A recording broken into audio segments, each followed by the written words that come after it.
तो जो ताप, आंच, गर्मी, जलन, झुलसन जो कुछ भी हमारे शरीर को महसूस हो रहा था, वही दृढ़ता के साथ जब बैठ गए और अपने श्वास को लगातार देखना शुरू किए और अपने ऊपर, शरीर के ऊपरी हिस्से पे पसीना, शरीर और मैं को देखने लगे, तो धीरे धीरे धीरे सहन करने की क्षमता आ गई जी। और वह क्षमता एक ही घंटे में इतना आपने अपने अंदर में इजाद कर लिया कि जो ताप, आंच, गर्मी, व्याकुलता, घबराहट जो कुछ भी महसूस हो रहा था या दिखाई दे रहा था, उससे एकदम आपको निजात मिल गई जी। क्यों मिल गई? क्योंकि दृढ़ता के साथ आप बैठ गए, स्थिरता के साथ।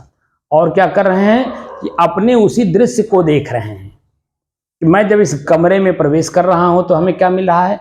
कमरे के पहले मैं क्या था? सहज था।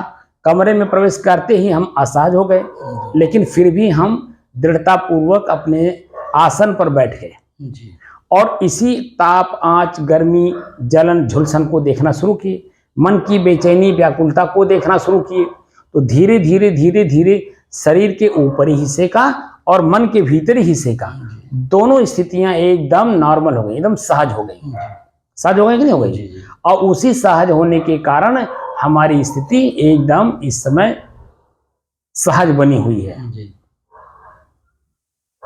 पसीना हो रहा है लेकिन हमें कोई बुराई नहीं महसूस हो रही।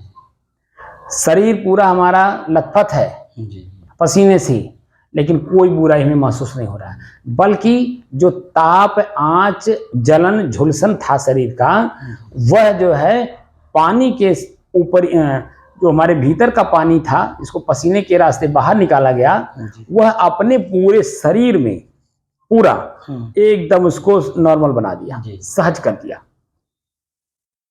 जो इस कक्ष का तापमान था या हवा में जो गर्मी थी, दीवार में जो गर्मी है, छत में जो गर्मी है, अब वो हमें महसूस नहीं कर रहा है।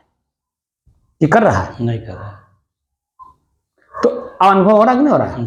तो हमारी स्थिति जो है वो आपकी भी बन रही है, और जो आपकी बन रही है उसमें आपको और मैं मजबूत कर दे रहा हूं दिखा दिखा के। क्योंकि यही पहले, अभी हम खाली शब्द से बोल करके कराएं, हम अभ्यास ना कराएं, प्रैक्टिकल ना कराएं, मालूम नहीं होगा। तो आप बता दीजिए उस शब्द से आप पकड़ पाएंगे? नहीं। लेकिन साथ साथ जब हम प्रैक्टिकल करा दे रहे हैं, अनुभव करा दे रहे हैं, प्रयोग करा करके, तो उसमें देखिए आपकी स्थिति मेरे जैसा मजबूत होते जा रही है। अब अगर कोई आपको बाहर अगर खींचना चाहे तो नहीं खींच पाएगा, क्योंकि खुद आपने स्पष्ट देख लिया। जब तक कोई चीज स्पष्ट दिखता नहीं है, मन में शंका और भय रहता है। लेकिन जब देख लिया जाता है तो उसमें कोई भी अगर हमको शंका पैदा भी करना चाहे तो नहीं होगा, नहीं कर पाएगा। क्यों नहीं कर पाएगा? क्योंकि हमने स्पष्ट देख लिया। अब हमारी अपनी स्थिति एकदम कैसी बनी है, हमने उसको देख लिया, एकदम स्पष्ट देख लिया, एकदम सामान्य हो जाता है, सहज हो जाता है, सरल हो जाता है, और हमें फिर श्वास लेने में जो दिक्कत महसूस होती है वो अभी एकदम सहज हो जाता है ना?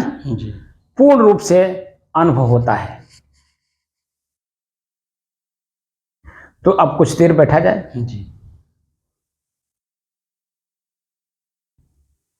ताप, आंच, गर्मी, जलन, झुलसन सब खत्म हो गया। तो अब जो स्थिति समय हमारा बचा हुआ है उसका हम अपनी स्थिति को मजबूत करने में लगा दें, अपनी सहज। देखिए, जो समाधि अवस्था में बताता हूं कि असहज स्थिति और सहज स्थिति के मध्य की जो स्थिति है वो हमारी समाधि है। पहले हमें ताप, आंच, गर्मी, जलन, झुलसन सब कुछ दिखाया, वो हमें कष्ट दिखाया, दुख दिखाया, पीड़ा दिखाया। किसने दिखाया? हमारे मन ने। हमने उसे अपने ही मन के द्वारा उसे देखना शुरू किया। मन हमारा देखते देखते एकदम सहज हो गया। अब जो अनुभव हो रहा है वो आनंद की, सुख की और परमानंद की है ना, महसूस हो रहा है।